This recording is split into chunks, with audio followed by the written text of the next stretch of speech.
Meeting to order. Okay, approval of the minutes for January 22nd. Everybody have a chance to read those? So maybe you get a copy of it. Motion to approve. Second. Right. Motion is passed. Next thing on the agenda is Public Works Director opening statement. Good afternoon, everyone. I hope everyone's had a nice day. I know we're getting close to the evening, but I wanted to start out with introducing Miss Bailey. She is Public Works' new office manager. Up until now, Adam has been doing the agendas and doing the minutes and providing them to Miss Tracy. Before they go out, we wanted to introduce Miss Bailey because she is going to be the one reaching out for ideas for the agenda, as well as reaching out to make sure that what's put on the agenda is approved before it gets to Miss Tracy. We're gonna try to get Adam back out in the field a little more and less paperwork side. We know he's been doing a great job and I appreciate everything he's done, but we're hoping to free him up a little bit from this. He will still be your direct lead liaison throughout all of Ptac. Miss Bailey won't be here after this meeting. We just wanted to be able to put a face to the name and in the emails that you may receive later on. So we're glad she's aboard. She's been doing great things. Definitely keeping me in mind. So we appreciate it. Thank you. Well, Welcome. Thank you. We're working with you. So there's a couple other things that I wanted to go over real quick while we're going into this. I think some of this is that packet that you see that Adam has passed out. But I wanted to just kind of go through some of the questions that Ptac's had and try to give some answers and try to explain some new ways that we're trying to bridge the gap, reach out to Olive Branch and try to make this committee feel like it's important and that we can make a difference in the city. So Ptac was interested in seeing the trees that were removed throughout the year, throughout 2025. We've provided, Kurt and his crew have been gracious enough to pull all the permits that were from 2025. I believe there may be like 3 2024s on here. But this packet does include all of the 2025 tree permits that were removed. The second is, I guess I can give you guys a chance if you'd like to talk a little bit about the tree permits, and if there's any questions, we can try to answer them the best we can. We have an expert in the room. Yes, I wouldn't call myself that. Thank you, Kurt. Appreciate you taking the time to put this together for us. The applicant role GC versus owner, I'm assuming general contractor is what GC stands for? All right.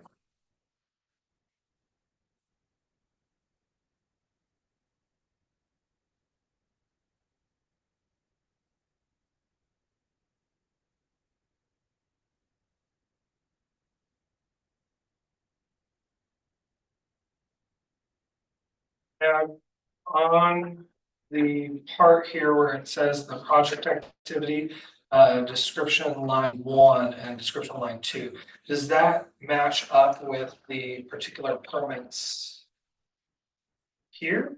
Yes. Right? I'm assuming. It should be 2 pages and 2 pages or 2 pages. I'm assuming that's. So Like if I go with like line 1, yeah, application reference 27449, 301 Robert Smalls Parkway, right? And I go across and that's the first one. I'm assuming that it ties to the contractor here and then the business and then the project, 3 water oaks, 1 magnolia, 1 pine, 1 maple, 1 red oak removal. That corresponds, okay. As you can see, we get a lot of big permits and most of them are going to Michael Murphy unless it's not all of them, but we send them to Mr. Murphy to review if they're well, if they're a specimen or landmark tree, we're close. So that's a lot. I mean, he's probably got at least 100.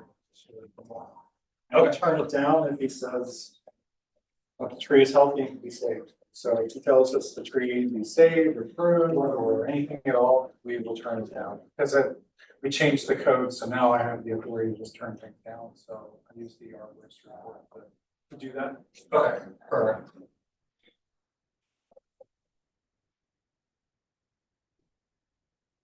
I don't think I've got any other questions on this right now, myself, do you guys have any more? I'm not here right now. It's okay, you got it? Okay, thanks a lot. Bye-bye. Should you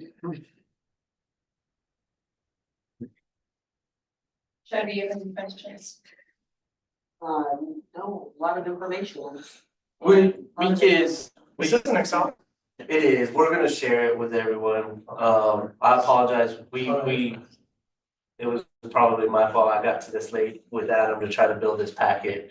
But we have the Excel, we'll share that with everyone. We can always reapproach in the next, put it back on the agenda if you'd like to discuss, if you have further questions. The next question that I had was, can we find out the cost of removal for the tree on Charles Street Extension?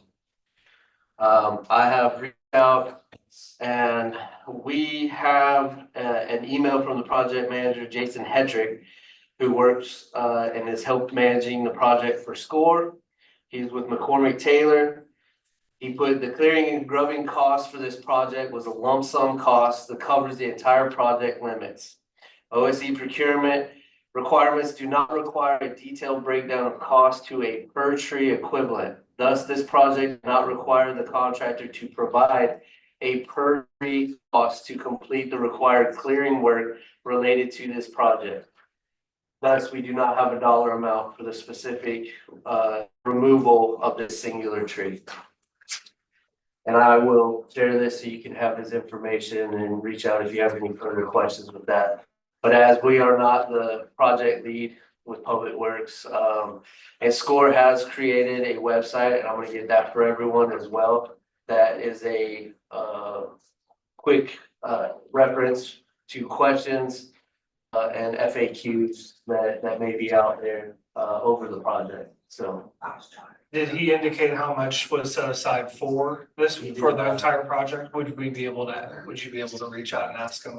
We can look and see, and see if he can give that to me for the entire grubbing and clearing, but again, you know, I'm not a project manager on this project, and I'm trying to bounce around through a bunch of different between SCORE and McCormick Taylor and some of the other stuff that's going on.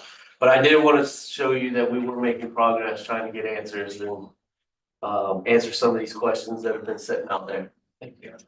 Okay. They want to know how much money is in the tree fund and the process in which the money flows in and out of the account, as well as how the money can be spent. So I have been working with the city manager and we have been discussing ways that Ptac can have a way to move forward with certain smaller projects without feeling like you're being held up or you're not being able. So we have set aside and we're going to start budgeting that Ptac has a $15,000 line item that they can start using for tree mitigation, root invigoration, when you see smaller projects coming up. And that way you don't feel that there is a some kind of crazy procedure that you have to go through to try to get things approved. We want you to know that you know there is money in there if there's little projects that you want to do. Now, everything would still have to follow the procedures of the city procurement. The other aspect of that is that I was able to speak with Alan in finance. He was able to tell me that there is a little bit over 300,000 estimated because there is other stuff within within that same line item for the tree fund that everyone has been asking. I believe it was 313,000 was the number. Again, we have been talking, in talks with Alan. We are trying to, move forward with doing the, yeah, the urban forestry plan. And we know that that's gonna have a hefty cost associated with it. And so we have already started talking with him about how some of this money can be allocated towards that urban forestry plan.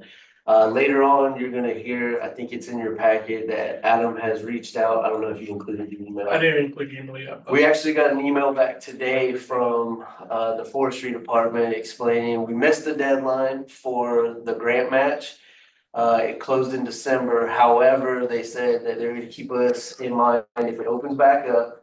And that they gave us a couple cities that have just went through it so that we can reach out to them to try to figure out the process and how we can move forward and start getting ahead of it for when the grant opens back up. Is the grant open annually to the year? So it is, state funded, I believe, from the explanation.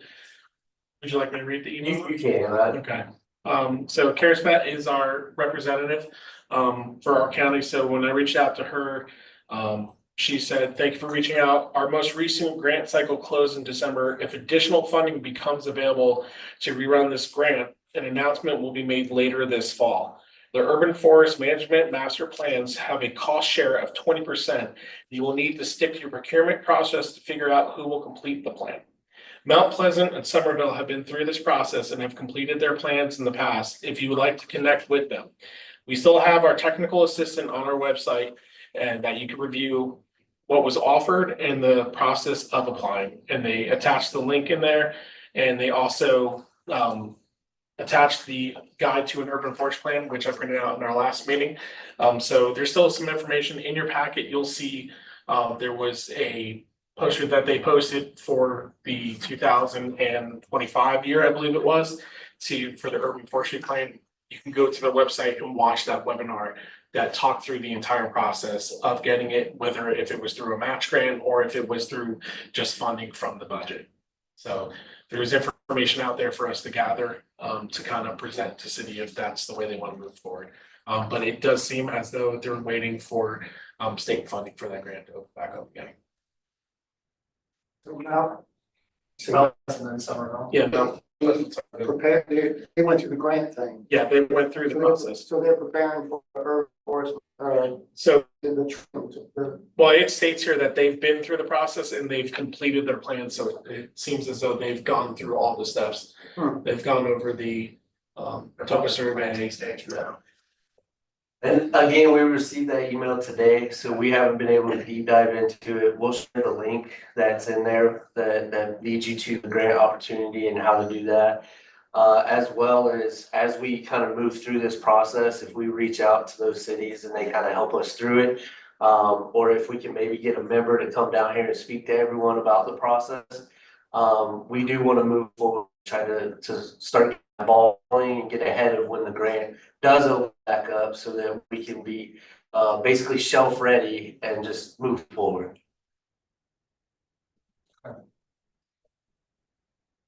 Assuming this grant would have gone towards the canopy inventory essentially.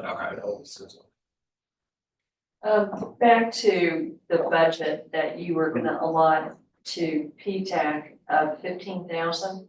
Is that a one-time per year, 15,000? The discussion was Or ongoing? it would be every fiscal or every budget year that 15,000 would go back. So every fiscal year, 15,000 will be put back into. So July 1 of every year, we would get 15,000 in the new budget year, Okay, so we have access to that. which would start July 1 of this year, because that's when our new budget starts. So that's when we put it in the budget for that 15,000 line item. What happens if we spend that and need more money?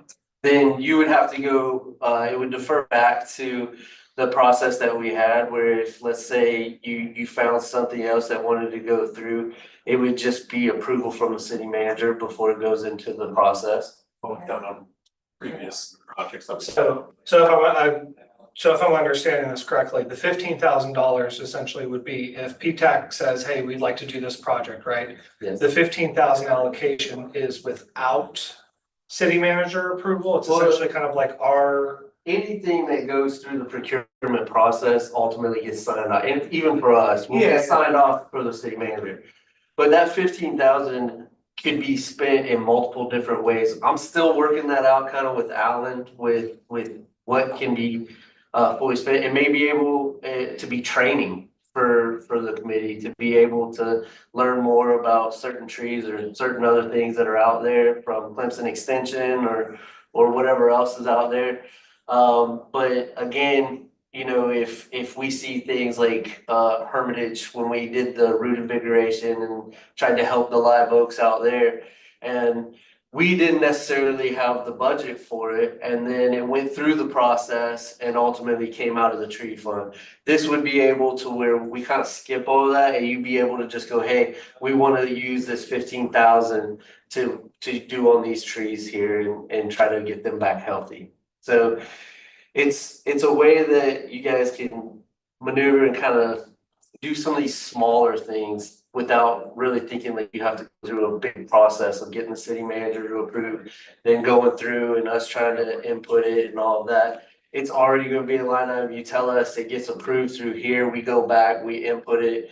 And as long as it follows, you know, the quote, and I think anything under 15,000 requires one quote, so you know, you should be good with that, so.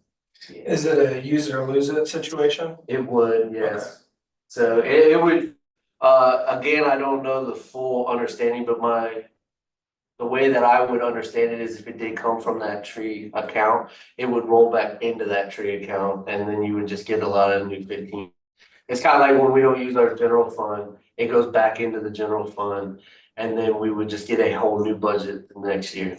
The other question I have on this, and I'm sorry if you get, the other question I've got on this is the $15,000 separate from Public Works already utilizes for the tree budget? So like, you know, the post storms and things of that nature. This is not attached to Public Works. Okay, so this is just a separate, completely. It may be ran through Public Works, like it may be a line item in Public Works, but it's nothing that we would be able to use. It's separate of our urban forest. So it wouldn't be I'm just trying to, I guess what I'm trying to do is I'm trying to determine how isolated is this from other parts of the budget that are ongoing, and making sure that that 15,000 isn't necessarily a carve out that is subject to other projects that are ongoing. it would solely be for Ptac. Okay. There would be no other one trying to use that for any other budgeted line item. It's not if Public Works spends too much, that's gonna cover something in our other line items. That's not how this is drawn up to be. Okay. So like the two projects we've discussed are the Driftwood project, I mean, we could just say, we're doing it.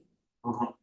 And Charles Street tree bench, whatever. If there's a cost associated with that, you can pull from this line item. And nothing says that you have to spend the 15 right off the bat. If you wanted to buy a couple trees and it was $1,000, we can run that through the process, purchase the trees, do that, then you can still have the remainder of that budget to work throughout the fiscal year. So And this doesn't account, like Arbor Day is still funded through Public Works. Our urban forest, which is our tree, hazardous tree and all of that is still through Public Works. This is $15,000 that's allotted for you guys to be able to just do different projects within the city. So the second treatment of the oaks on Hermitage, and that's up and coming. Is that gonna be? I believe that was, used? we paid that we told them to pay it in advance and put it through so that we can get it through. Cause you don't wanna try to account for money and then let it slip out of the fiscal year because it's not budgeted within that year, so. So you've already paid for that? I believe we gave the confirmation, I believe that last thing. Okay, so they just need to come and apply that. Yep. Okay, good. Here's an example I'll run by you guys. So for the 15,000, say for example, we wanted to, because that would be by my calculations, what, $150 a tree, give or take for a caliper, that's what, 100 trees, give or take. So if we wanted to plant, say, 50 trees, right? It is the 15,000 just for the trees themselves, or would the 15,000 have to go towards the trees and then the cost of like planting all those trees as well? So You see where I'm if you, going? Like if kind you of bought materials 50 and like. tree- if you were, okay, like tomorrow, you said, I got a semi dropper off 50 trees, right? So, We won't do that to you. so, right, so Public Works is always gonna work with you, with anything, right? We work with the Friends of Whitehall, Friends of Spanish Moss Trail. We have neighborhood associations that we work with, garden clubs, other things that we do. And, you know, whenever they need our help and we have the availability, we try to help out as much as possible. I'm actually gonna be discussing in here, I think there's did we put it on here? Yeah, the Fripp Street trees, right? That's 21 trees that the Friends of the Spanish Moss Trail planted that Dominion is forcing them to move. So now we need to find locations. I don't want to go too far into it, but you know, Public Works is trying to do some cost saving and help by providing the labor to move those trees and do what we can to save the trees essentially. You know, as well as planting the new ones that the Friends of the Spanish Moss Trail have selected to go back in their place. So, no, but, you know, if you get 50 trees, you're gonna have to understand, you know, I can't devote everyone in Public Works for an entire week to plant 50 trees, you know, we would appreciate it if maybe we phased it out. So that we could, you know, plant 4 or 5 this month, maybe 4 or 5 next month, you know, and get to that 50 mark, but yes, and then we just wanna make sure that there's suitable location with, you know, the right species of tree. But as far as, you know, if, and it would all be talked about and discussed when you guys say, hey, we really wanna plant these 3 trees, we really like them. We think this is a really good park that, you know, these 3 trees could go in, it's gonna bring a new light. Adam's gonna be here and he's gonna be like, yeah, you know what, I think that's a great idea, we can plant them, or hey, you know, maybe let's not do 3, can we try to do 2? And then, you know, go there, just because we know that maybe the trees are 50 foot wide and it's a, you know, 100 foot wide park or something, you know, because we do have some pretty small parks in other places, but I think that working together, you know, is gonna be part of it, and there is the option to quote it out and see what it would cost for a company to plant 50 trees. And then, you know, if there was a need for them to be planted all at once, but I think if we talk it out and we work together, there's always opportunity to work together. All right, very good. The 21 trees, is that because of what, the power lines? They gotta move them? Yes, sir. They can't move the power lines, I guess that's out of the question. No. These are your main distribution lines. For the transmission lines. Three-phase line. They're the big ones. They're bringing all the power to Buford. Okay. That runs down the Spanish Moss Trail. Yeah, So, we'll talk about that in a second. so where we talked about that and then trying to take a chunk of that larger sum of money to put towards the urban forest plan, it kind of leads into the next question, which is, can the city's grant specialists look into tree grants that are available? Example, urban forest grants, tree planting grants, assisting with private property, tree planting grants, so on. The city does not have a grant specialist right now. Currently, I believe a lot of the major projects that we're going through kind of uses the engineering firms to help us with those grants to get those pushed through. With that being said, I don't think that that's not something that we can look into and try to see what we can do. I know there's been a couple people that have talked to me about showing some interest and maybe learning some more about grants and grant writing, so that's not far off. I don't want to throw someone at this table under the bus, but she has asked me already about, you know, looking into and trying to maybe get some classes or some schooling on how grants are written and what we can do. So, again, we don't have one, but we are trying and we will do our best if we have to go outside or do whatever, because getting the urban forestry plan is very important to us. Some of the smaller grants that are out there, it may be a group effort to get us across the line, to at least get it submitted. But I'm willing to stand here and say that we'll do whatever we can to try to get us to where we need to be to make sure that the grants are submitted on time. If we find one that we feel really fits what we're looking for in the community. And if you look at the packet that we have from the South Carolina Forestry Commission, you can see that on the backside, if those grants become available, those are the things that they assist through.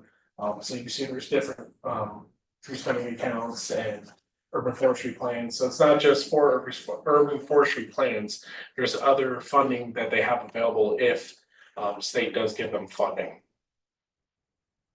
So if we do hear back, those are other options that we can revisit if that grant does look back.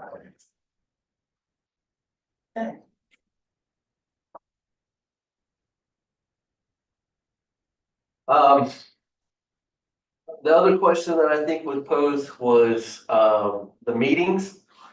If you guys had the ability to meet outside of this designated time and space. The answer that I kind of got was yes, but you still have to follow the I believe called sunshine laws, where 24-hour notice has to be posted. We have to make sure that Sean is available to be able to try to video it. That doesn't exclude, I'm pretty sure we can do what we can to try, like if you want to meet at a park instead of just meeting in here every I think as long as Sean has enough time that maybe we can walk through it. And just before we go there, make sure that we have the capability that we can, put it on YouTube and get it posted out there to everyone. So, but I think it's a good idea, especially this summer, maybe meet 12 times. One time is Arbor Day, maybe do 1 or 2 out in the field just to kind of do a test run this summer when it's a little bit nicer before it gets 105 degrees, and do a little quick walk through it. I believe it'll also benefit us in being able to show people our parks because we're very proud of them as well. So. I need to go back really quickly. So back to the tree fund, the $313,000, right? Now that is my understanding of that is funded from the permits in order to cut down trees as part of it. And then part of it, I'm assuming, is coming from line item allocations in the general fund, or no? I don't believe Chris shaking his head, saying no. That's all developed. it's all coming from, It's all coming from permits themselves. yes. Okay, so for that tree fund, I'm assuming that is used in part for, like if Public Works, like before the $15,000 and everything else. Part of that was coming out of the tree fund essentially to purchase the trees and pay for people to plant them, or what? What was that $313,000 you used for, if at all? Or has it just been kind of sitting there? So we have used it a few times within Public Works, but never anything major. It's always been some minor projects that we've done. And usually they're projects that are outside of like a normal scope that we would do. We fund all of that through our own urban forest and the general fund. This fund has kind of been accruing money, and I can only speak for what Public Works has done, but we haven't taken a lot, and I know we've used it a couple times with Ptac for maybe 2 or 3 projects that have came about. So before that, I can't name exactly what else came out of there or where all it's went or been spent on. But I'm sure I could get the answers and have Alan come, and maybe Alan could speak on it a little clearer than me. Yeah, I would love to talk to him and kind of figure out what exactly nature of the account is and how it's been used in the past and what it's essentially, what are the conditions of it, I guess. Yep, you're making the, I'll see if I can get him to write up a little clear details of it and a breakdown. Yeah, and if he's able to, if he's able to send an email or anything like that, that's perfectly fine, but. I know we're right in the middle of the budget right now, so I'm sure, Yeah. I know when I called him this morning and was like, hey, did you see my email last week about the questions that Ptac had? He was like, I did. Let me see what I can do. So I apologize that it's not a very detailed answer, but I know he's running through it right now. You guys so. gotta be nice to the accountants, Yeah. One more thing for him to do. Budget season, tax season. Or we have a purchase. Okay, any more questions? Thank you. Yeah. Very helpful. All right, we'll move on to old business and the project. So as you can see in your packet, I believe it's after the grant opportunities and the park list. There's an attachment from an email I'd reached out because I told you that I would. We have contacted downtown operations just because they work more with the art district than Public Works does. They run most of the festivals. So they have all the contacts that I do not. After speaking with downtown operations and kind of explaining the Driftwood project as well as the tree memorial, we were trying to find somebody who was more detailed in woodworking. Especially with the preservation of what we're trying to do with the palm tree for the Driftwood project. Attached is the email of the artist that they recommend would be able to do that. So if Ptac wants to reach out and kind of talk to them and see what ideas they can bounce off of them and what they can do, what they're capable of, it would give us an idea of when we go to do something for the preservation of the tree. We have an idea and we can just snowball effect that project forward. I know we're trying to get that past the finish line rather quickly. So hopefully getting some ideas of what we can actually do with the palm tree would help us make a decision on what the committee wants to do moving forward to get this to the finish line. Do you guys want to reach out then? I will email him. That's how he help us. All right, very good. Any other questions on the Driftwood? Do you have I do have a question. Do you have a go ahead from the state to move forward with removing the trees? For which tree? Driftwood. So no, we want me to talk on it because I know you said that we're still trying to reach out to 303 Associates because they do own the property in front. So we're trying to make sure that everybody is okay with us removing that tree for preservation. So we don't want to just cut a tree out in front of a property and then the business owner or the owner of the property is upset because maybe, back in the day, he had Driftwood carve that in front of the business. So we wouldn't know that without reaching out.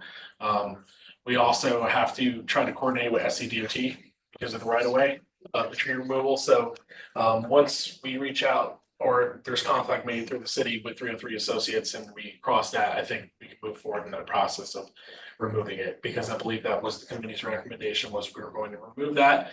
We're going to preserve that for the memorial itself. So that's not the issue. Do you? So I believe 303? it wouldn't be me. So I've had a conversation with the city manager and he is going to be reaching out to them to ensure that there's no ties to that palm tree as well. As far as SCDOT, the City Beaver takes care of those palm trees along there. So there is no issue with removing it.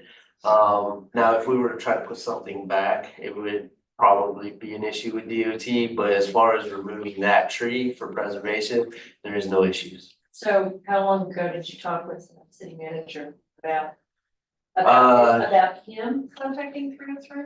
Yes, we were asking, because of the properties that are there, that we just wanted to ensure that when we go to remove this tree, that there was no ties to anything before. I know it's one blood now, but it may have been something else that before that someone wanted that carved there, or there was no other ties to that tree before.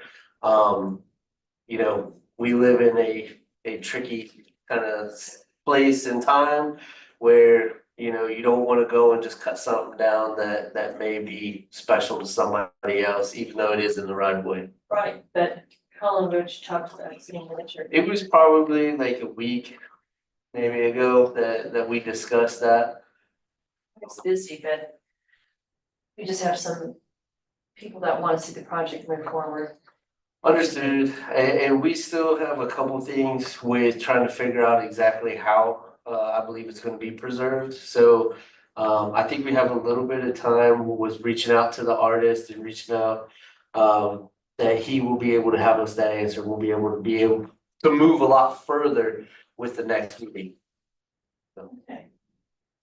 Do we wanna set, do we wanna set, kind of a deadline, try and? We will, as far as the 303 say, we will have an answer before the artist and everything is in line. I think the artist is crucial too, because if there is a certain way he's looking to preserve it, how we cut that tree is highly important. So we don't want to go ahead and remove it, and then we kind of ruin that process and deter what he had planned or what they had planned to move forward. So having the artist kind of say, this is what we need to do, this is how you need to do it, would help tremendously. So this artist has not been contacted at all about this project yet? That's what you're gonna do. Yes, exactly. But I'm to understand from what you just said is once 303 releases the tree and our artist says how much of the tree he's gonna need, we don't have to call SCDOT, we can just, they'll just go in there with access. So does that come out of our $15,000 budget? Nope. How it works, we'll cut the tree. Okay, I will call. Sorry, we're gonna be asking that a lot. You guys would be the first. We'll be asking for some favors, right? Okay, It's kind of like when you have a kid like $5 for the first time and go to the candy store and they're like, I don't know what to do with that. And then, I guess to move on to the second part of old business. Charles Street. So I know we want to do the memorial, so obviously we would contact and talk to the artist about that. I know Nate has said he's more than welcome to schedule a visit on site at Public Works for them to look at the wood that is preserved. That way they can have a better idea of what they can do with what's available. So is this thing Yeah, that's who they recommend to do the for woodwork. like a bench or something? Whatever, yeah, so I think obviously we have the ideas, so we can give them everything that we've kind of talked about at the last meeting, idea wise, what we'd like to do for memorial. And then he can kind of look at what is left to preserve, and he can tell you what we could use it for, what makes the most sense moving forward. So So, he needs to be Yeah. contacted. because I don't want to say, yeah, we could do this, and then he looks at it and goes, there's absolutely no way I can do that. Right, so when I contact him, it'll be for a twofold, Good Um, brothers. yeah, twofold purpose. Okay, very good. Any other questions about that? No? Right, moving on to business locations well suited to the Liberty Tree. This is the tulip poplar, the one that doesn't do well in salt environments. So Yeah. I have, and I have a couple here, I wanted to just pass around, I think. I'm gonna have to hold on to one, but I have 4 for every member, but, Oh.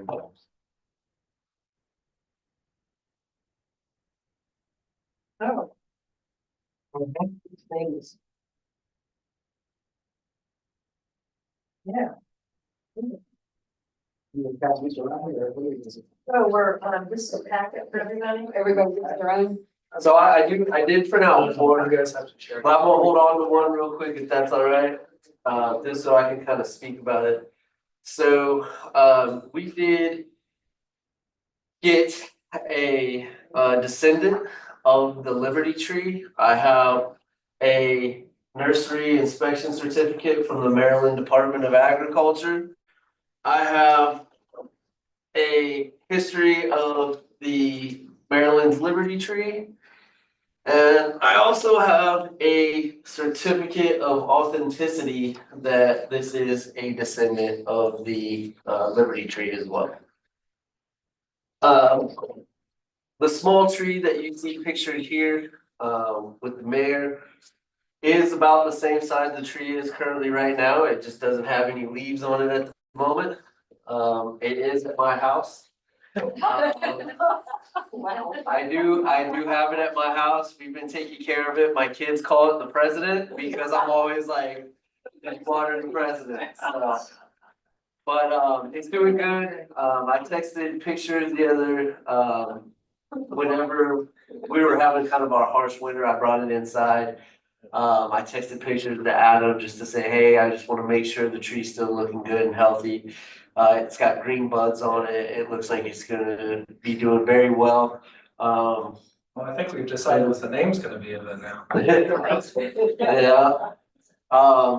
However, I don't want it forever because it does grow to be 70 to 120 feet tall and approximately, I believe, 50 feet wide. The trunk is usually 2 to 5 feet in diameter, but can be as much as 8 to 12 feet. So this is a not fairly, it is a large tree. I did print this off of the United States Department of Agriculture so everyone can learn a little bit more about it. And take this into account whenever they are looking at suitable locations throughout the city within the parks. That that would be a good spot for it. I know there has been some discussion. I don't think it's been talked a whole lot about any locations for it to go. I know that the First Volunteers Park is in the midst of being designed. So, you know, that may be an option that it can get in there before. But it's, and I haven't looked into it, it's not salt tolerant. It's not a very salt tolerant So tree, that would not be a good place for it because it's right on the marsh. especially since like, especially with like roots, for example, it does not like salty soil. And my understanding is that it's there on the marsh, so that's gonna be a higher salinity, not only in terms of salty air coming off the marsh, but also the soil that's gonna be salted. And if I'm not mistaken, isn't that typically when we have our storms and stuff, that's usually what floods that section of road, right? Not on Boundary Street, no. No, by the hotel, I thought, like the little tiny strip of marsh. Usually when we have like the storm surges and stuff, or like a hurricane, the water comes up and they usually cut it off. I had not noticed that, so, but It has a fairly large, like a 10-foot drop off to, Yeah. To the marsh. yeah. I think Basil Green sits a little lower, or not Basil Green, Battery Saxon sits a little bit lower on the other side of the berm. Okay, Where that might be what I'm thinking Wendy's of. was Yeah. kind of up higher. Battery Saxon kind of sits a little bit lower. That might be And what I'm then, thinking of. and then, Volunteer Park is a little bit higher where the old Wendy's and the gas station and all that was there. But, you know, but despite that, it might be a good idea based on the realization that it may not be salt water or salt air or salt tolerant, to find somewhere inland. I say inland, you know, off the marsh. Yeah. You know, so Well, I think, away you from the know, marsh. it is a very prominent tree, so I think, you know, you want a location where people will be able to see it, and learn about it, I think is a good, you know, so you think you have your pigeon points in Southside Parks, which also has parking. You want people going to a smaller park that doesn't have parking, and really, a lot of the smaller parks really can't handle that tree, so, Are we gonna put the certificates, somehow display the certificates of the tree?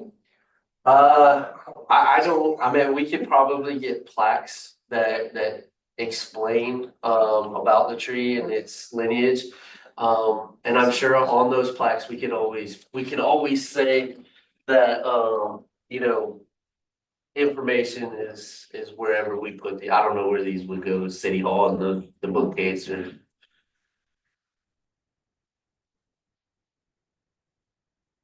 Well, don't they have the ability, can't you take and I've seen this before, especially like when you go to historical sites and stuff, they basically do like a copper or like a bronze. It's basically like a plaque, but then it's as if they lifted this right off of it and put it onto the brass plaque. So like the lettering is raised, for example. Yeah, so I wonder if that would be something we'd be able to do, is basically take this, pick it up and, plop it onto a Well, definitely, we have to designate it for what it is, like, it is. Oh, I yes. mean, a tulip poplar is not. Well, I would Without having recommend and say, woohoo, Liberty Tree, Yeah. Yeah, you're gonna in have to its current identify. state, yeah. Definitely. and in the current state that it's in right now, and by that, I mean that it's still very small. We have to be very careful with what we do with it, because we don't want someone to,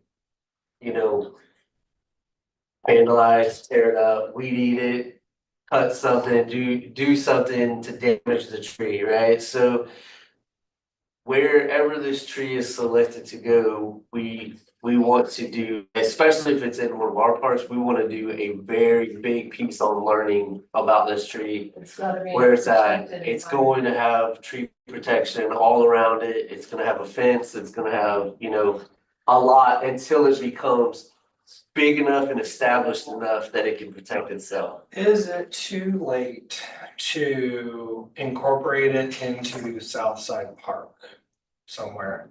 Because my understanding is, because Southside Park used to be the old wastewater treatment facility, the soil is not the same salinity level as the rest of our native soils, because it used to essentially deal with the refuse. So. Core sampling right now, I believe. Yeah, they're doing some core sampling out at the dog park, and I don't think it's too late to incorporate it. I think they've done a lot of their design already, but I think with that, you would know where you could put it out there if that was a place you wanted to try to go with it, and. Because I'm thinking it'll be protected from the marsh is probably one of the bigger things. So it'll be protected from getting direct salt contact coming off of the marsh.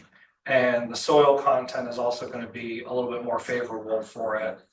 And the reason why I'm kind of like, my neighbor right across the street has a tulip poplar in his front yard. And that thing, honestly, it looks like half the time it's like, it can go either way. You're not quite sure. It's a tall tree. It's a bigger tree, but it's not happy where it's at. And I live maybe,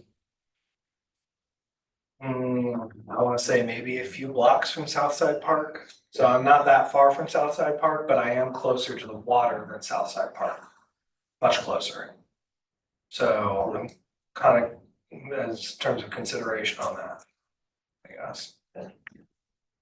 Now, we guess that Southside Park gets probably the most people that are going to that park that would be seeing it. Yeah, especially since they built the playground there. It has the wide open spaces. The thing, yeah, Pigeon Point area obviously has a lot of our smaller parks, but also I would say five out of the 6 of them are all like off the marsh or only a couple blocks away from the water. South side, anything down Rebel with our parks is probably the furthest away that you're gonna get from the marshes or the water. So is that something that can be looked into for it to be planted at Southside? Well, we would definitely do our own soil samples as well to ensure this tree is very, very important, and we want to make sure that, we're putting it in the right location. We also want to make sure we get some experts in there that are better than us as well. We kind of wanted to get some ideas, so we knew where we would be doing some of this stuff, and seeing if we can't get Clemson Extension to help us out a little bit, and some others, I know they're gonna help us with soil sampling and all that, but I think it's good to get experts in here to make sure that this tree thrives and it's gonna survive, so. Also help us know how we need to take care of it moving forward and making sure that we're providing the correct treatment that keeps it growing and staying healthy. I guess, thinking once again about soil. So these thrive obviously up in the Maryland area. And maybe we can find out what kind of soil conditions they thrive in up there to try to imitate that down here. We don't have it's Virginia clay. It's Virginia clay. Yeah, it's from where I originally grew up. It's all Virginia clay. Okay, so let's keep that idea. Yeah, and we're sandy down here. Yeah. Unless we brought in, For Annapolis, Unless we bring incidentally. it's all clay to the coast. Yeah. Yeah. Sandy loam here, so. Now, was there a chance we could have gotten a different type of tree? We make an exchange. A hostage exchange.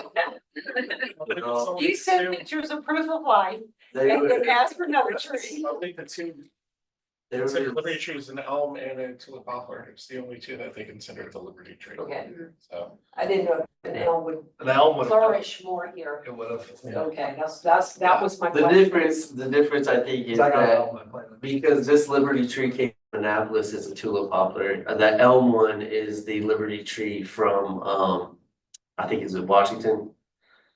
I think there's another one. Washington State? I think it's Washington, of course, Washington DC, there's a Liberty tree up there. That is the elm. Or Pennsylvania or somewhere.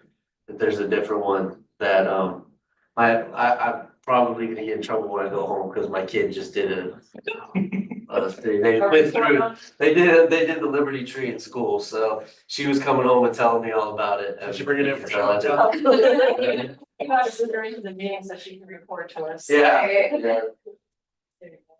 I mean, my opinion on this is that I think Southside would probably be the best option in terms of keeping it away from direct salt exposure. We know that it's gonna have a different soil content because of, what it used to be.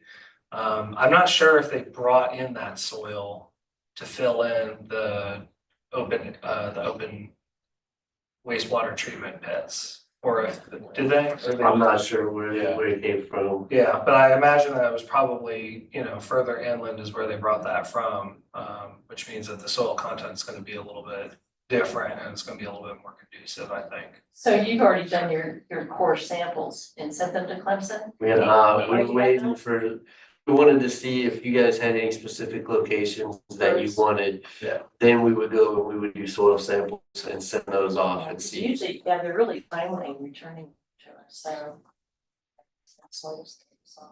And again, the tree is so small, it can't be planted in time right now, so we're just trying to get it to the next pot size up.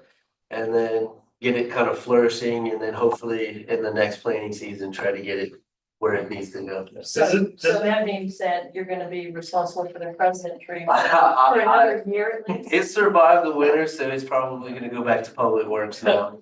So, Right. Okay, I will watch every night. I want to go home. Yeah, see, even well, here, wherever it goes, it's gotta have a wide open space, it's just because of the size, how. What's the here, I'm sure somebody will dig it up and want the Liberty tree in their own yard. I mean, that can happen. That would be my biggest worry. I mean, playing a dummy. it's I know, like, it's literally like this tall right now, so. people are crazy, we're gonna dig up the tree. I have a thunder flying by mistake. Yeah, put cameras out, Oh, I know. post can't, well. Anyway, Security guard. yeah, that could be a problem, seriously. We need a kingdom around it. There's the. I just was trying to think of any other wide open spaces besides that park that can handle the size. Whale Hall has the size, but it's right off the water. Yeah, right. There's a lot of water. Really, Pigeon Point, we have a really bad failing tree right now that's out there that, What kind of? probably, I believe it was a live oak. It's been struck by lightning, I think, twice. So It's got like one branch left hanging on and, it's towards It's the, big. and it was probably God, like, 3 foot around. that's like, yeah, at least a 25 inch diameter tree. It is a very large tree. Half of it's petrified, the other half still. Some level enough. Right, any other questions about this? So I think it would be helpful in the meantime, since it's not going anywhere for a while, Yeah, maybe just keep your eyes open for any potential spots for it, yeah. in the meantime, if We we can want do to some be. soil samples from different parts maybe and just see. That way, at least maybe by next meeting, we can come back and at least do some of the major parts, so that way we have an idea of the soil samples and soil that's out there. I know when I have submitted soil samples, they ask what you're gonna, Plant. what you wanna plant there. So if you say a tulip poplar, I wonder if they're gonna do the diligence to determine what the needs are, question mark, I don't know. Yeah, I mean, I'm sure we can share the importance of the tree and let them know that, this is something that we want to thrive and we need to make sure that the soil is tested. You can go back up to Virginia and bring some soil back. Yeah, right. Yeah, Okay. habitat, the tree is an important species for many forest systems often associated with oak pine. Facultative upland plant indicating that the plant is generally not found in wetlands. Yeah. So, Have to do the best we can, right? Okay, well, thank you. I don't want the living tree dying on my watch. He did say he's gonna hold on for another year, so. It has stressed me out over these past like 4 or 5 months having it, so. So is this is that the height it is now? Is it taller? It's about the exact same height as that without leaves. Oh, okay. I'm sure you have to double check to see if the leaves drop in the winter time, just to be sure. I texted him. I was like, these leaves are turning brown, Adam. So what are you doing? I need to FaceTime you right now. You're gonna have to hit with some miracle grow. I got some fertilizer and some deciduous water it every day. Is it supposed to be? Wow, okay, location that trees removed. Right, that's a big deal, so I am familiar with what you're talking about regarding the relocation of 21 trees from the Spanish Moss Trail to other locations because Dominion is afraid they're gonna grow too tall for the sites. What kind of trees are they? So I have Miss Sissy sent me an email and I have exactly what every tree is that is being requested. There is 1 Chinese fringe tree, 6 red maples, 7 live oaks, 2 overcup oaks, and 5 crepe myrtles. Overcup oaks? I'm not familiar with that.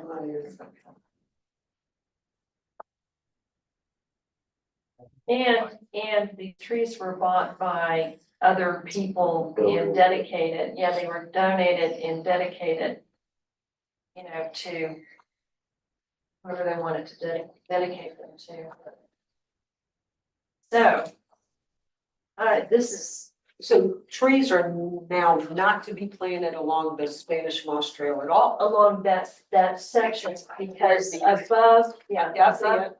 yeah, yeah, you can on the trail. What's the minimum height requirement that they need? Dominion? Yeah, For the maximum, or probably. well, For the maximum I a tree think- can grow.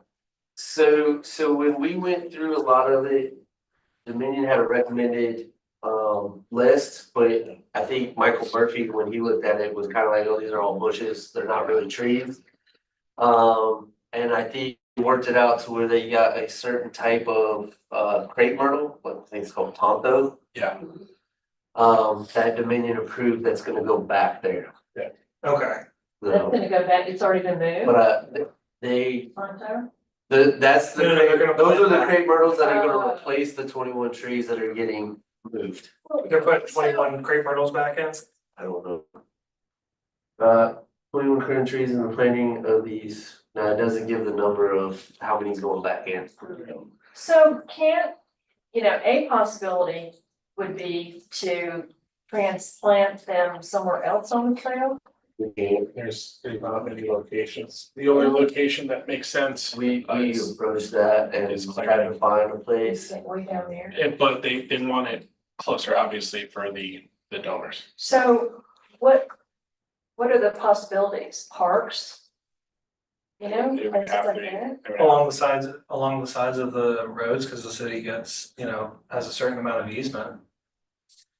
That would be disillusioning possibly to the people who donated the trees, especially, I'm talking about like if you put it along a road with, because each tree has plaque, Yeah, so. And I'm assuming there's nowhere else along the trail. There is not, no. Dominion basically runs the entire length of the trail. And the problem we had we were gonna move them to the other side of the road. Well, Buford Jasper's water main runs along the other side of the trail, so you can't plant them on the other side. So, again, it was one of those situations where, basically we're gonna lose the trees. They want to see if we can't try and save them. We may not be able to save them all, but they wanna know if you can come up, the city managers and the mayor have asked that we try to save as many trees as we can. Can we, have a copy of that? Oh, definitely. Great. How about, there might be, some room for one or two in the middle of Hermitage? there was some passing today that we talked about, some failing trees, declining trees in there that Yeah, there might be some space, especially if we look at the species and see what can kind of fit in between there. as an understory. Yeah. Maybe there, maybe, some of the smaller trees could go into some of the parks. We just have to look around. And I think the other, How about maybe one or two? Maybe one live oak into Cuthbert? But bluff's half a mile long. The only thing with Cuthbert is is, probably not gonna be a good one. yeah, Because if we go to fix the failing, washouts where it's washed out, we may lose up to 10 feet of that park for them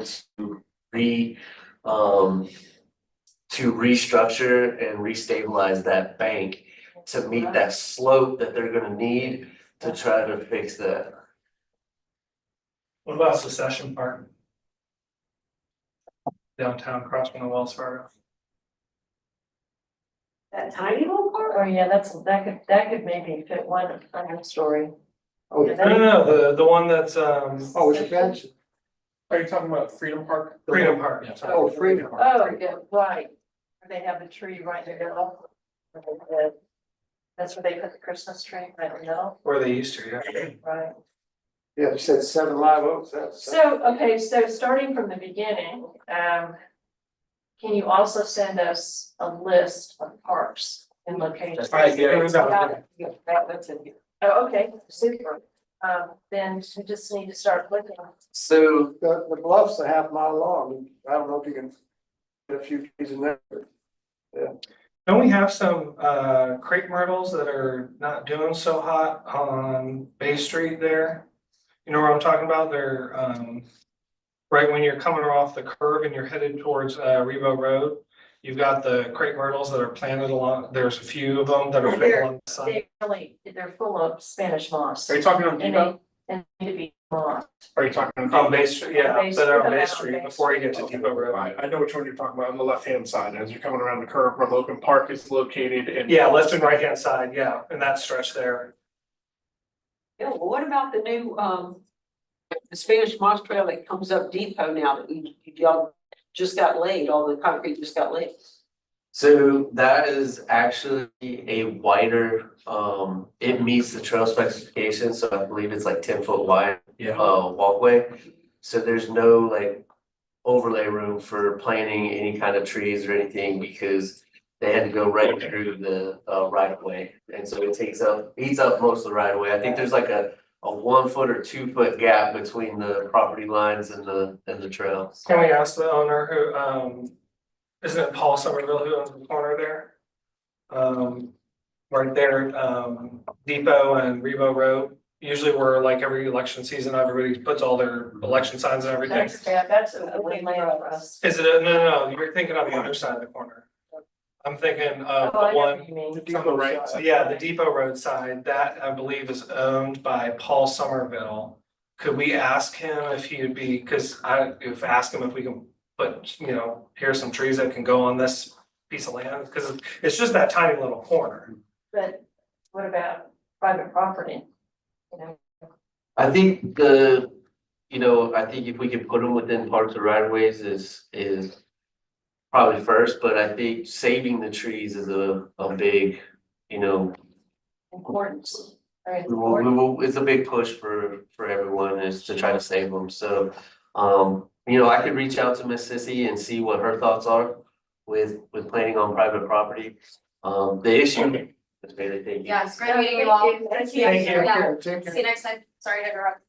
The people who actually donate the trees, can they have a say in where they, like? No, it's. No, I don't know that.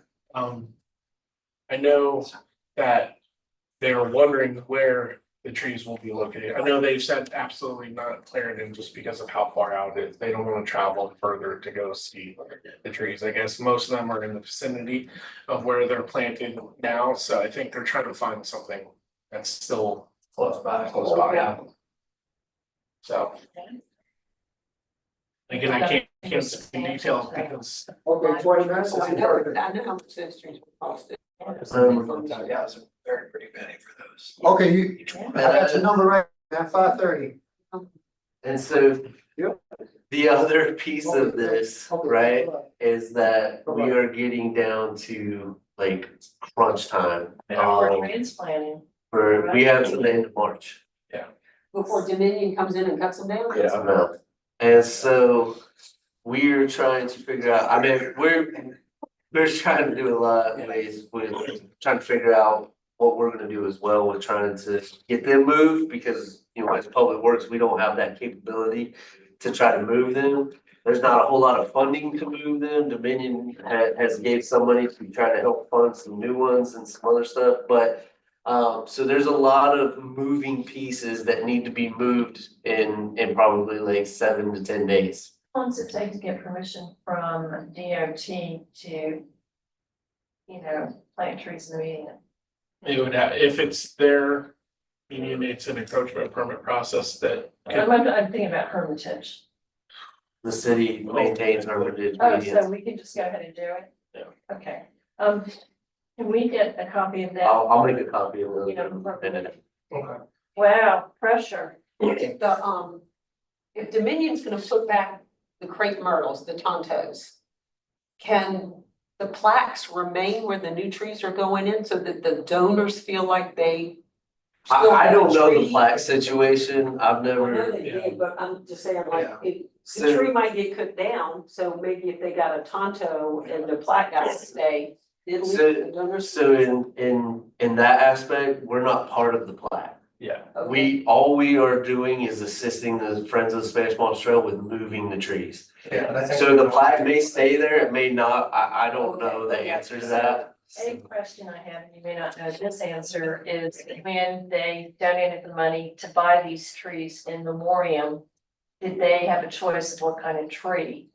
I would assume just by the different selection of species that are there from the list that have to be transplanted, I would assume that the choice was left up to the donors. I'm sure there is probably a recommended list. Yeah, that they there's use. recommended list, and it's kind of like which one would work in that. So I would assume, but again, we can reach out to Sissy Perryman and see if the choice was made by the donors or if Spanish Moss Trail selected for them. Brilliant. And is there a priority for the, I mean, live oaks are almost like precious, the 7 live oaks are. They're also. There's 21 trees that are a priority, so. Live oaks are more Yeah. difficult just because they, like I've said before, they are right location for the right tree. And live oak is a very hard tree to kind of plan for if you don't have the Wow. space, because you don't want it to struggle, you want it to be. How many live oaks are there? 5? There are 7 live oaks and 2 overcup oaks. Okay. What is, Overcup? Is that what that, okay, never heard of that one. Corcus lysenta or something like that. It's more closely related to like the middle. Yes. Yeah, because it's basically it gets the name because you why got don't you just tell me what's on that list and I'll just write it I down. mean, you can have the list if you buy it. I can make copies real quick and then after. People, with those 7 live oaks and crepe myrtles. overcup oaks do really well in like wetland and low lying areas that fill up with water, but they've got like the way that it gets its name because you got the acorn, but then the cap essentially Yeah. almost comes down almost completely over the acorn versus like white oaks, for example, where the cap is more of a hat versus like a baklava or balaclava. I would think all those oaks would do well in the park off boundary. So, The first volunteers. yeah, Oh, yeah. Like I said, that would. You know, and right there at Bellamy's Curve, you know, that might be a possibility. doesn't anybody like to just see Was it the Well, nothing? Well, they like to drive off of the I- retail. Hitting a live oak on their way. There's a tree down there at Bellamy's Curve that, right on the edge of the marsh, and you can like almost literally climb it. Like the little kids go up there and play and, yeah, it's a sight. The only reason I knew about it was because there was a bike ride that finished, and we kind of hanging out over there. Is there any kind of help that we can get from, say, like TCL or the hospital? I think the hospital's pretty full. At least TCL, I know TCL would at least have the roof. And I know it's not ideal, because this is not necessarily, city accessible area, but I hate to see 21 trees just gone. Well, we are gonna take every step that we have to try to find locations. We just wanted to see when we came here, we wanted to give a chance that if you guys had locations or different areas that you think of. We lucked out that this was brought to us right before the agenda went out, so we were able to get it on the agenda and just kind of discuss it and see what you guys felt and how you felt or where you thought maybe some go. I think Hermitage Road was a really good idea. So 5 crepe myrtles. Why can't they just leave the crepe myrtles? I don't know what the variety is. Yeah, because. So the variety of crepe myrtle that they went to, I believe, which is Batonte, only grows, they were allowed, I think Dominion agreed to them because they top out at 15 foot. Yeah. The crepe myrtles that are currently there are not. The good thing is depending on what the crepe myrtles are, we may have a location that we can transplant the crepe myrtles. We started a project over in the Broad Street neighborhood in one of our drainage easements. And so just to try to beautify that area up, we removed some really hazardous pine trees. And what we do is we really do try to plant back if we do remove trees. So when we remove the pine trees, we did go back and we started doing purple and pink, purple and white. Yeah, it was Natchez and Muskogee. And so we kind of rotated the different colors as it went down the easement, and then depending on some of these crepe myrtles, we may have some options with that as well. So we do have some ideas. But again, we just wanted to give an option, nothing's gonna happen within the next, week probably. So if you guys think of any ideas, please feel free to reach out. We're in the process of trying to figure out how we're gonna be able to remove these trees because, it's crunch time for us. Do you have a tree stay? We do not, we're looking at where we can rent one. We have the capability with our skid steer to with the hydraulics and everything, that we can rent one. But we just haven't found a location yet to rent one. But that's our hopes, is to get a tree spade. We don't have the capability to hand dig 21 trees out of the right away. Unless you want a nice clean cut. Do we want them to try and reach out? How would we reach out to, you know? Obviously, the preference would basically be to try and keep it on public easement access areas, but how would who would reach out to, you know, owners or a TCL or something like that, basically saying, hey, you know, we understand you've got the trail, the 10-foot trail coming in front, but we would like to be able to also put a tree here because it's got to go from up here. Would you be interested in having this technically on your property, but it's along the trail essentially that they just built? I know right before this, I got a message from Miss Sissy. I can reach out to her and see, you know, if she's amenable to trying to put it somewhere other than that.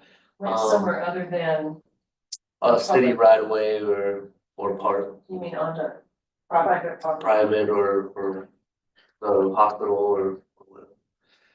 So, the trees still are fairly young. They're a little bit bigger, you know, they're 10 or 12 feet, but they're not.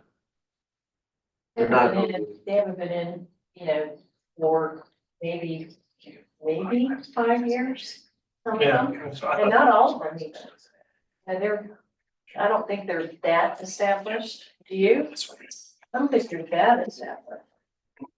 I don't know, we would probably, when we go to do what we have to do, my personal feeling was when we go to start doing these spading, because we're not experts, we were probably gonna have Michael Murphy out there to at least help us with the first couple, just to make sure we don't tear anything or do anything.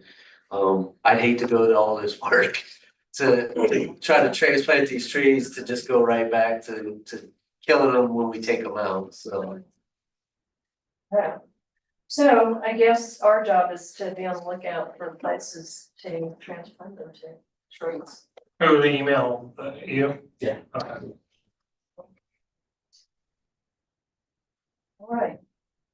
Anything else? Do we have any public comment? So, the only other thing is I wanted to just give a few minutes for Kurt to speak about the new tree ordinances and give him the chance to just kind of give a brief overview of some of the changes. Well, the sprayer's kind of aware of everything, because she was part of it all, but I guess in last August, we officially adopted a new section of the tree code, mostly deals with development, but also just every tree area. City, we kind of did something unique where we took Clemson University's like forestry department's kind of ideas with the city of Clemson and transferred it over here. So the concern was clear cutting, and so we're now requiring like a full tree canopy, like 30% for commercial, 25% for residential to be kept on every property. That makes some sense. So if you're gonna develop one of these big like apartment complexes or something, you gotta keep 30% of the tree canopy.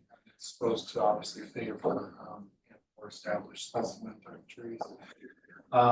And we've seen with just, we haven't had a ton of like big development in the last 6 months, but the one or two things that we have seen, you know, it dramatically reduced density of the projects, but it also created a lot of open space, et cetera. So that's a big change. We also kind of strengthened the tree code, and you know, I think Mr. was part of it, and Mr. Murphy and you know, Planning Commission and Coastal Conservation League, 2 other people, but strengthen our power to turn down like tree requests and to require a lot more before you can cut or prune a tree. And so as you can see, we get a lot of them, but we've turned a lot down recently, and we've had some successes like over in Overlook. All those trees, developer builder was wanting to cut down next to the marsh, and they were successfully able to say no and require them to go to a zoning board of appeals if they wanted to and felt like they could save some of the trees. Instead, they just decided to save the trees. They were like 75-inch live oaks, so on marsh. So the neighborhood was kind of concerned, but yeah. So you know, we've really strengthened all of our regulation, and that includes you know, like Port Royal. We're not as expensive as Port Royal, but we're kind of halfway in between. So it's, you know, cut down a 75-inch live oak, you know, you're looking at least probably $20,000. However, the change being in the city is the council and staff, I think, agreed that there'd be an exemption for single family lots of rent. So if your property, if you could prove the tree was like a hazard or whatever, you wouldn't be charged anything, whereas Port Royal doesn't have that exemption. So that's the big change, I think. We're a little bit less expensive, but we do have kind of an exemption for these kind of you know, serious issues, and we would obviously have a square feet, have them go out and look, so you wouldn't have to pay that huge fine. So that's kind of what we've been doing, and That was much needed. For the Much needed. big pieces of property that, are they grandfathered in under your old tree ordinance, or they have to only a abide by these development. ordinance? Yeah, there's a lot of developments that are grandfathered, but they have to have a vested right, which, you know, almost everything you see going up has had a vested right, but we haven't really had much new come in. Yeah, anything that was approved before August, it has like 5 to 7 years to build, and yeah, in South Carolina, you just, if you have a vested right, you can take it. So unless there was a real health and safety, and I don't think anybody wanted to make that case. It'd probably be a challenge.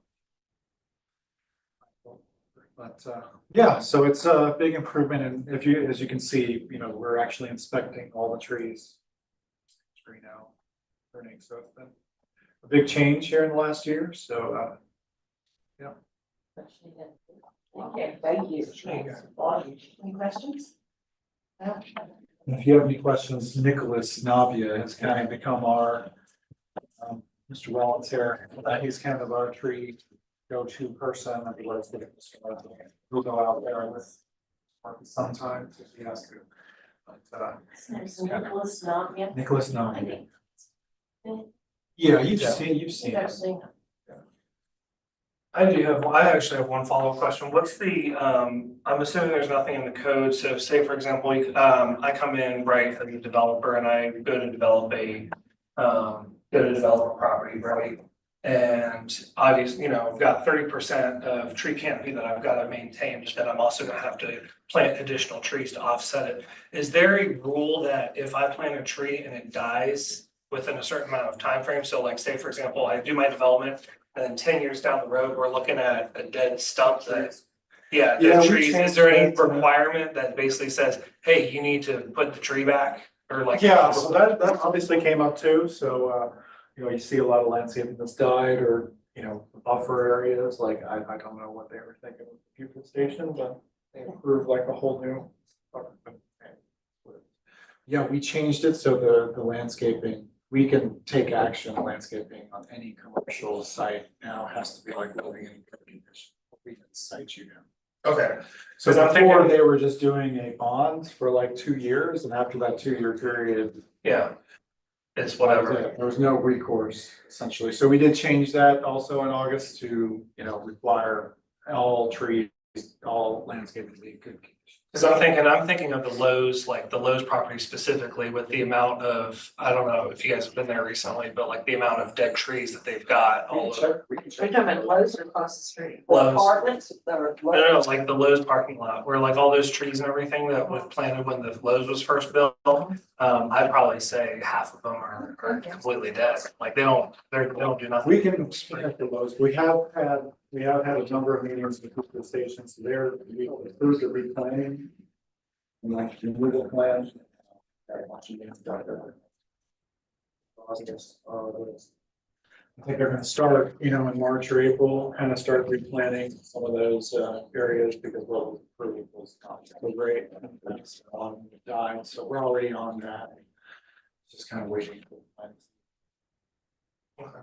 Cause I'm thinking, cause my thought process on that is if the city, if you guys are able to actually say something and say, hey, this tree needs to be replaced, and then we're running out of time or space for these 21 trees, now we've got an option.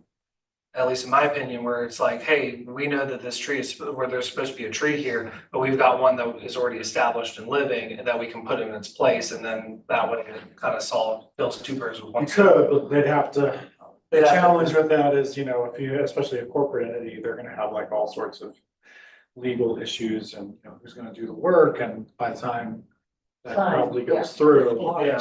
Now, you get more of a local business, that owns the property, that might be okay, but I'm just thinking. But yeah, if you see, if you see any sites that should get on, I know we're already on People Station, but just pass that on to Nate here and we'll go out and decide on. So after these trees are transplanted, is the city gonna maintain them? Water them? So if they're not under irrigation, they would go into the watering schedule that we already have implemented. How long do we have the watering scheduled for, just until they're established, I guess? Usually, I treat everything, so even if it was a tree, they've been there for 2 years, so I would still treat them almost as if they were newly planted, so I would probably take care of them for the next 3 years. Okay. So usually 3 years of getting a tree established and make sure it's on a regular watering schedule, because it's the best chance to survive. So every tree that we plant, I keep them on the same watering schedule for 3 years. That stretch of property where the live oaks were planted, along Highway 21, going into Burton, very close to your shop. Yes. Beaver County. Yeah, Beaver County.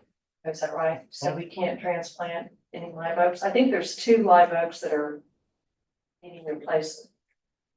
And that's on the rail trail. I think I had heard Sissy talk about possibly being able to transplant a couple trees over there. But again, they are trying to keep these kind of within the city. Okay. All right. Also, kind of to our last point, I think they want to kind of keep them into the city because they know that we will continue to water them, continue to take care of them, continue to make sure that they thrive. And so, if they plant outside of, whether it's on the county or somewhere else, I'm not gonna send city assets to go and water something within the county's right of way and all that, right? Sure. Out of respect, not because I wouldn't do it, but because, obviously that's the county's jurisdiction and I'm not gonna overstep my bounds. You could ask our local developers, just as a side note, you could ask Paul Trask and like Big Stewart if they got any space, any of their big projects, they got a lot of space. They might be able to give you a quick answer.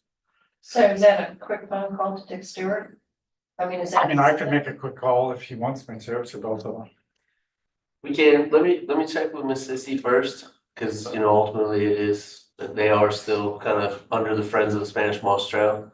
And then we can, Right, because you're gonna contact 303 Associates anyway about the removal of palm tree. So you can say, I'll trade you. Yeah, I would say when it comes to, at least for my preference, I don't know about the rest of you guys, my preference would be, number one, obviously, if we can try and keep it somewhere along the Spanish Moss Trail. Second option is, if it is a park or some city-owned property near the Spanish Moss Trail.